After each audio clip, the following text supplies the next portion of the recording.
Good morning. Um, Itong aking content na to ay idinededicate ko sa lahat ng mga mothers out there na kagaya ko. As you can see, ginawa kong background yung surprise delivery nung tatlong Marias ko. Actually, ilang araw ako kasi hindi nakapag-TikTok. So, hindi ko na nawalan ako ng balita na Mother's Day pala ngayong Sunday. Kaya kagabi nung nag-TikTok ako, doon ko lang na ano na, uy, Mother's Day pala kasi binabati nila lahat ang guests eh. So, yun nga. Um, Another surprise ng aking mga anak. Medyo mixed emotion tayo ngayon guys dahil nga first time ako magse-celebrate ng Mother's Day nang wala yung aking tatlong Maria.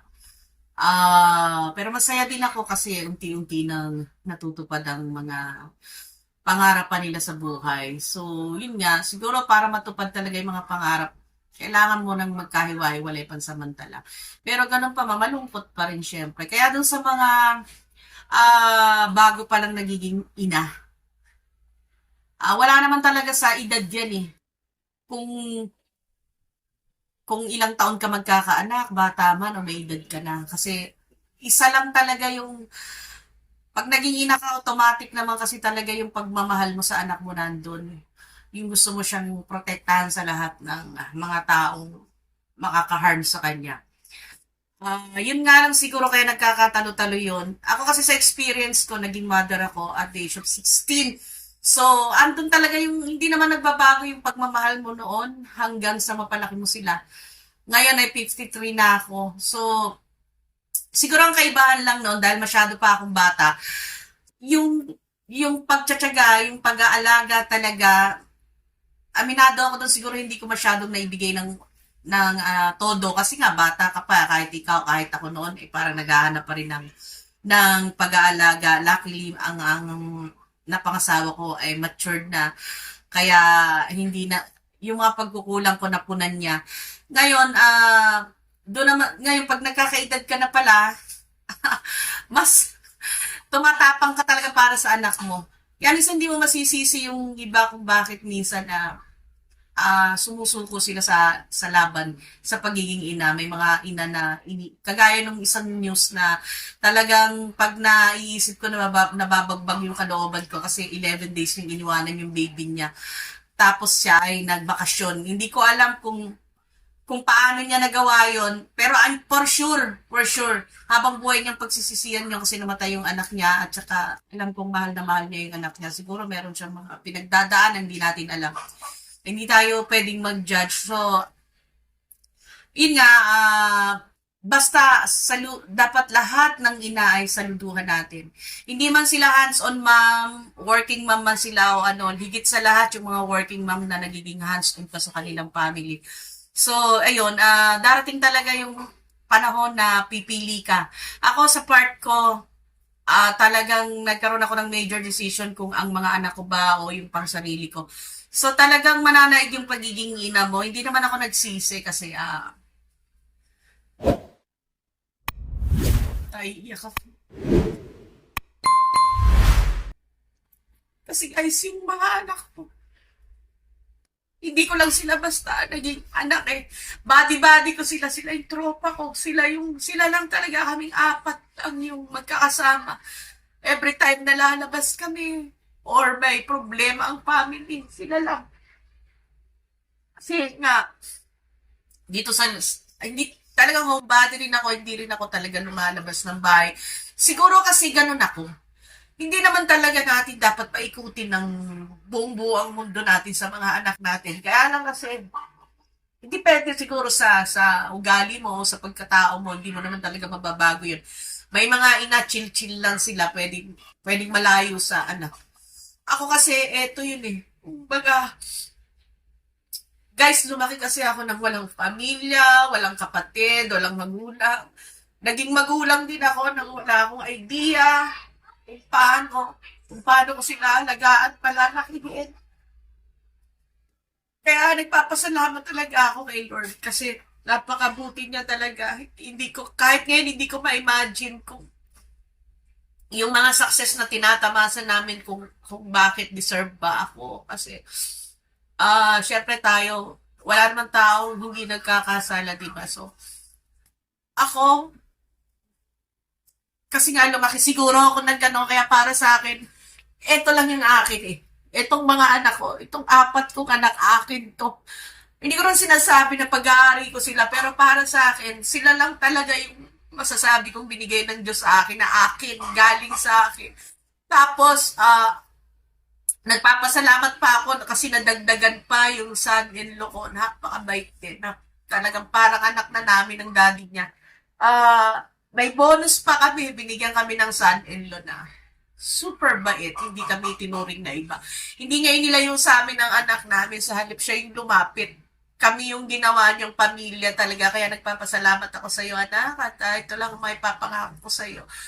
Ano man ang maging pagdaanan niyo sa buhay ni Chingy, sa lungkot at saya nandito kami. Lagi kami nakasuporta ng daddy mo sa inyo at mahal na mahal namin kayo. Lalo ngayon ipinakita mo sa amin na talagang kasi yung son-in-law ko sa lahat ng pinagdaanan naming problema nandyan siya. Kaya talagang parang anak ko siya. Love na love ko talaga. Kaya salamat sa Ama kasi hindi lang ako binigyan ng mabubuting anak. May bonus pa akong napakabait na manugang. So, yun na nga. Naiiyak ako kasi kagaya ngayon, hindi na ako nag-aalis kasi alam nyo guys, iba-iba kasi ang ah, love language ng anak ko. Yung panganay kong anak, hindi siya ma-I love you, hindi siya ma-ano, pero mararamdaman mo sa kanya yung, minsan niya kahit hindi mo kailangan bibigay niya sa'yo, minsan nagtatalo kami, kaya meron siyang post na ako daw yung, ano man sabi niya, parang ako yung critics niya, tas ako din yung best friend niya, ganyan. Gano'n naman talaga ang magulang.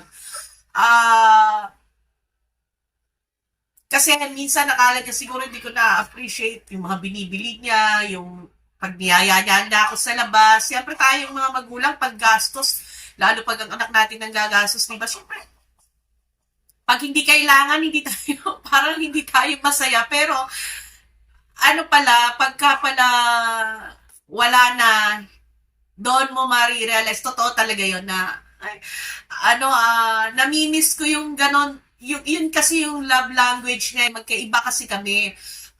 Luckily, yung dalawang anak ko naman, parang may similarity sa akin na, ano sila, yung, anong tawag dito, ano sila, ma-I love you, ma-check, ganon, everyday.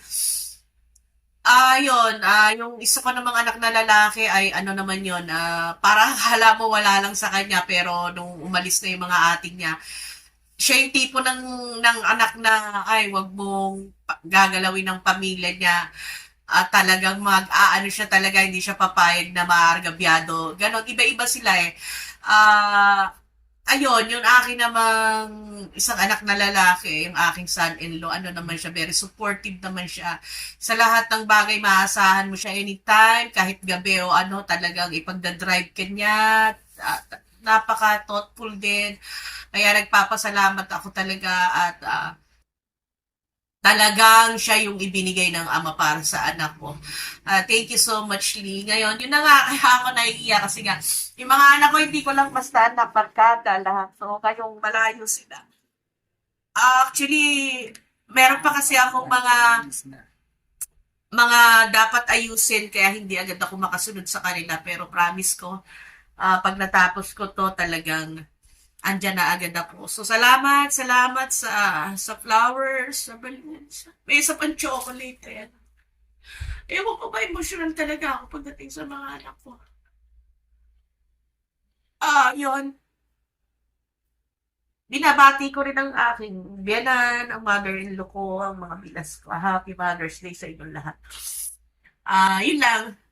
Yung paborito kong crispy pata. So, ito yung aming papapakin ngayon ng daddy nila.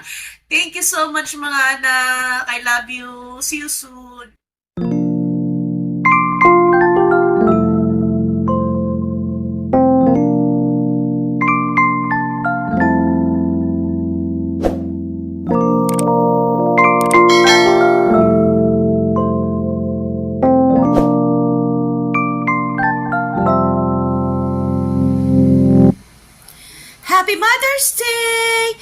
Thank you mga anak. Love, love.